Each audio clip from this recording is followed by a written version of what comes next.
Welcome back, everyone, to another episode of the Madden franchise info series here on Rouge Gaming. I'm Original Big Rouge. Thanks for coming in.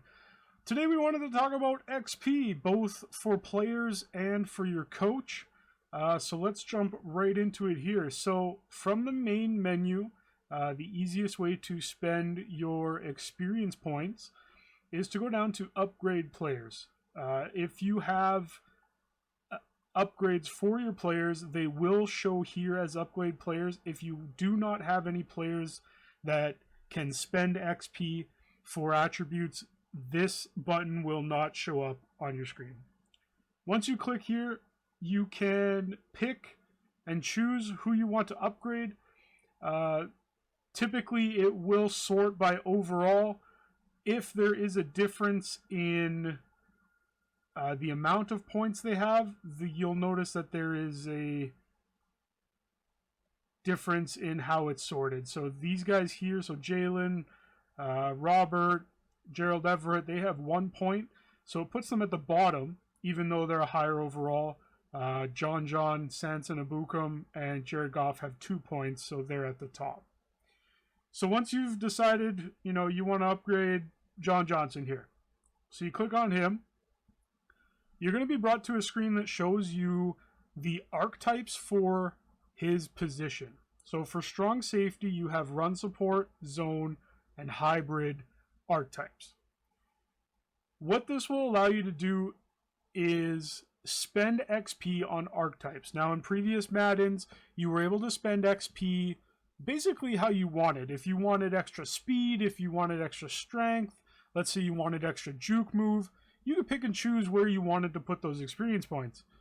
The last couple Maddens, what they've done is, since they've introduced these archetypes, they've added a very RNG role mechanic to the experience point progression system. So if you have a guy who's a scheme fit, or who is maybe one-off scheme fit, like let's say, he was a zone here, right? And it was the second one. It would be fairly easy to get them up to scheme fit because you would be able to spend XP into that. And because they're both 84 overall, you'd be able to bump it up fairly easily. Let's see if we can find someone here who is not the archetype. Okay, here. So because of the RNG role and the nature of the randomness in which it gives out points, because there's a 3 overall gap, Jared Goff may never hit scheme fit as a Ram unless you change your scheme, right? Which we'll explain in the next video. Here, you can choose to improve him as an improviser, but what might happen is there's attribute points that are shared among each archetype.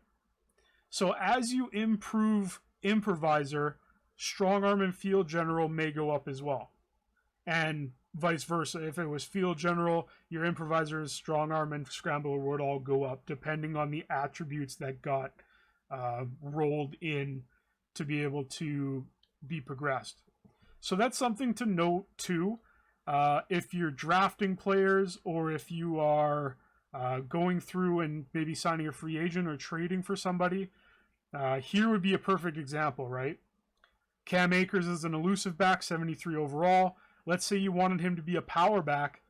There's a 7 attribute point difference, or a 7 overall point difference.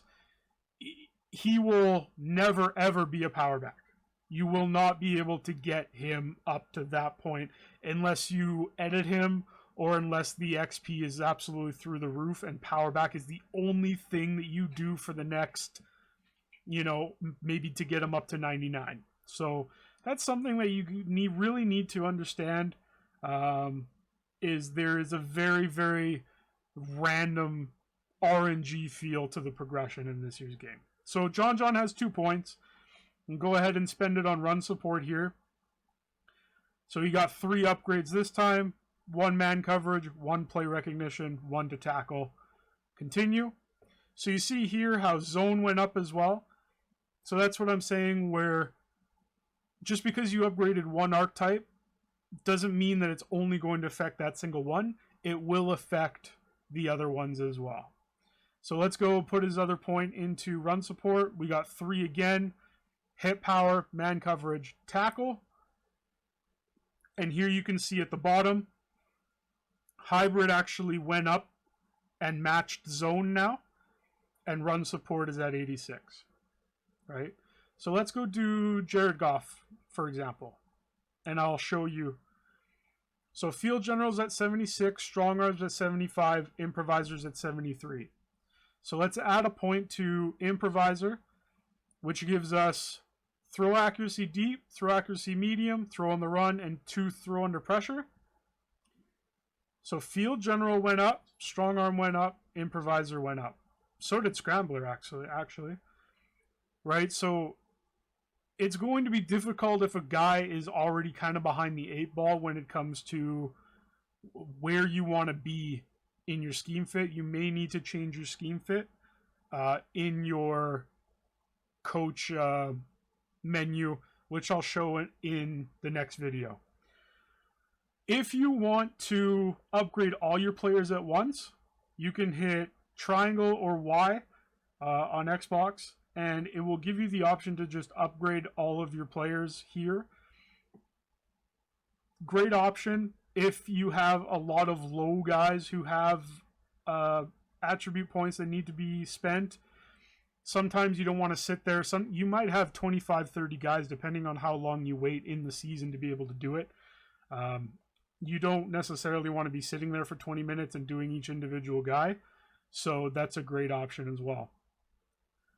If you go into the adjust lineup menu, you can also see, based on your depth chart, who has attribute points, and you can spend them this way as well. Let's say we wanted to do Cooper Kupp. You could go right into Cooper, and it would give you the exact same menu here. Something else to note, if you have a player that is 99 overall, let's say Donald had an attribute point to spend, it would show up here. It would show the 1 in the hexagon there, but it would not show in the menu. Now, this is because when they're 99 and they've maxed out all of their attributes, they can't, or their archetypes, they can't add any points. Basically, what you're doing is banking them until they start regressing when they're older, and then you can spend them again. They never lose them.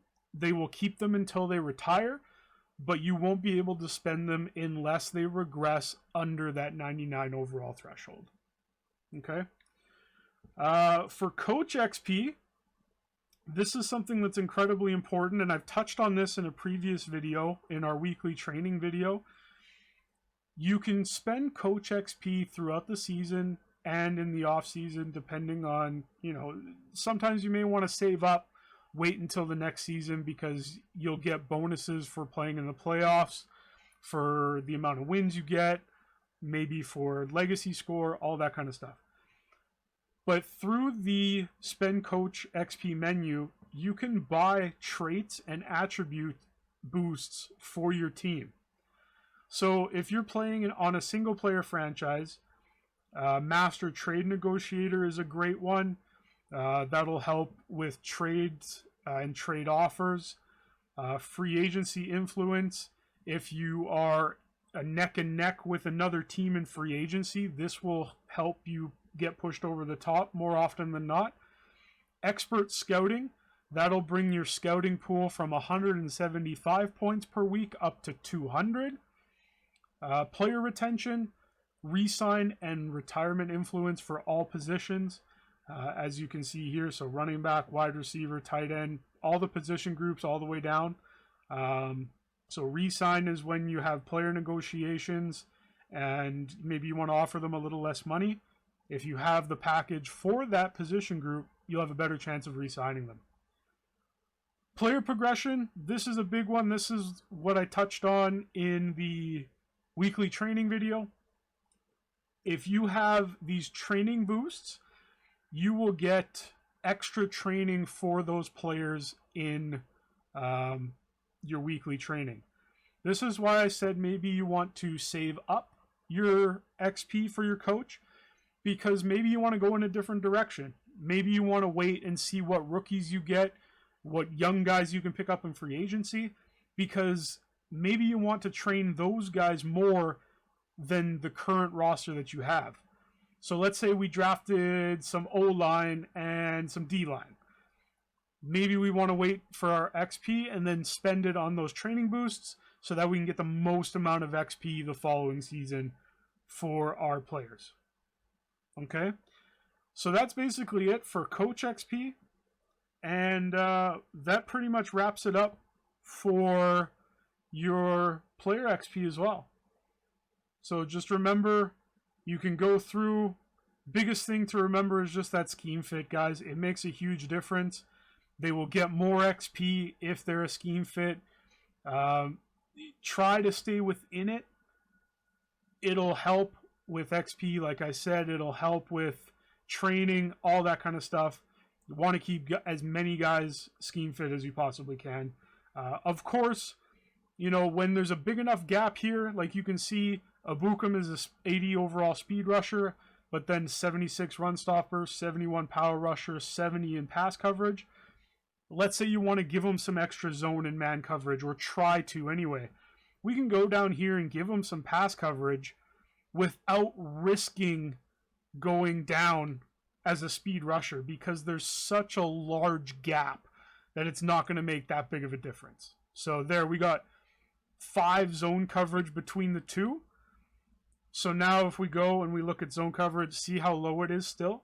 But because it's so low, we have a better chance of getting it because our pass coverage is such a low overall as far as the archetypes are concerned. So keep an eye on that. Hope this helped, guys. That'll be it for today's video. Next video, we'll be talking about schemes and how they impact XP.